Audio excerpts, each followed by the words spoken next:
So you want to hear a homily about treasure hunting? I was thinking we don't treasure hunt these days, so maybe this doesn't capture our imagination so much. But then I was at the beach the other day and saw the guy with the metal detector. You know that guy?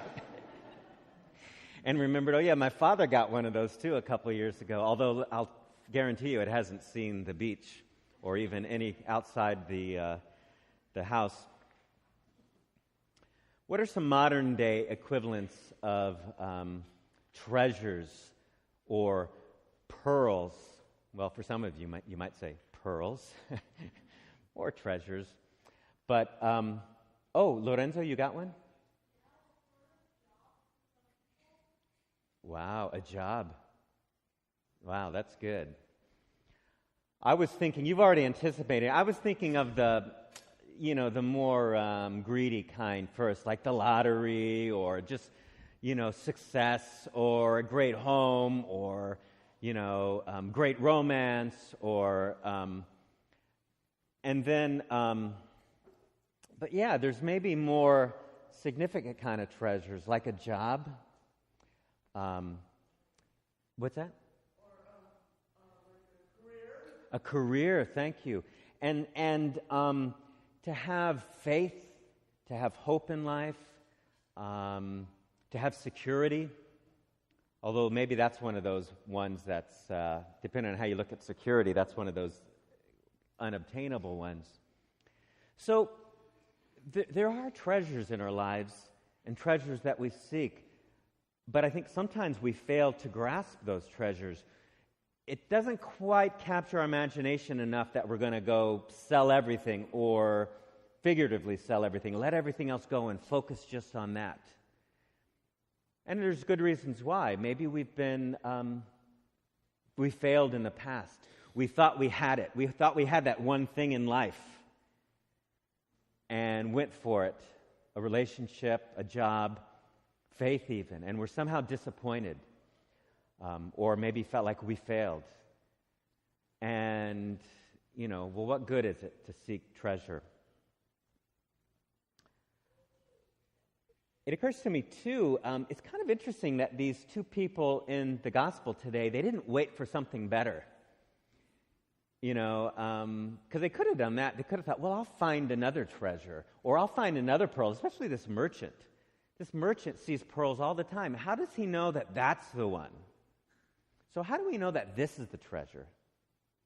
How do we know that this man, this woman is the one for me? How do we know that this religion, how do we know that this way of life, this job is what I'm going to give everything up for?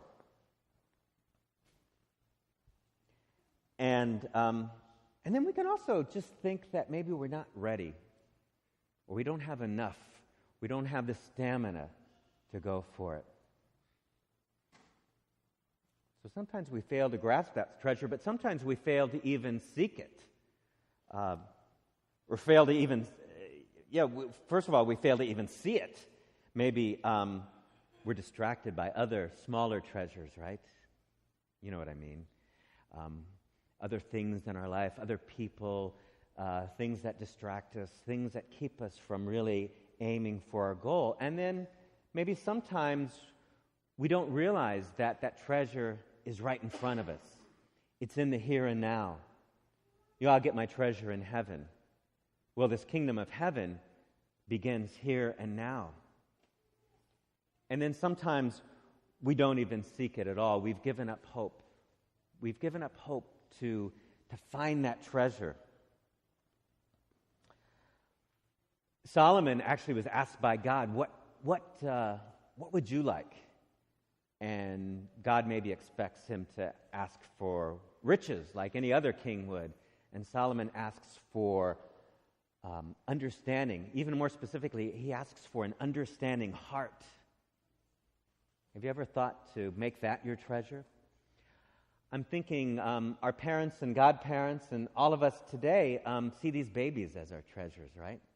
They're everything, right? They're everything. What greater treasure? I was looking. There he is. What greater treasure?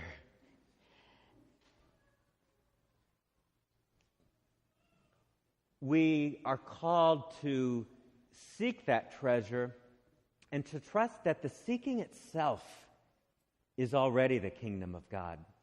That way of life which believes that there's something worth seeking. And that the giving it all up once we do find it, that already is the kingdom happening right here and now. Even if we might give up everything in order to pursue that one thing and end up disappointed. But no matter, that giving everything up, that already is the experience of the kingdom of heaven. That kind of freedom to only be focused on one thing. Now, what if we're not the seeker, but we're the treasure? What if God is the one who finds the treasure? What if God is the one who finds a great pearl and gives up everything?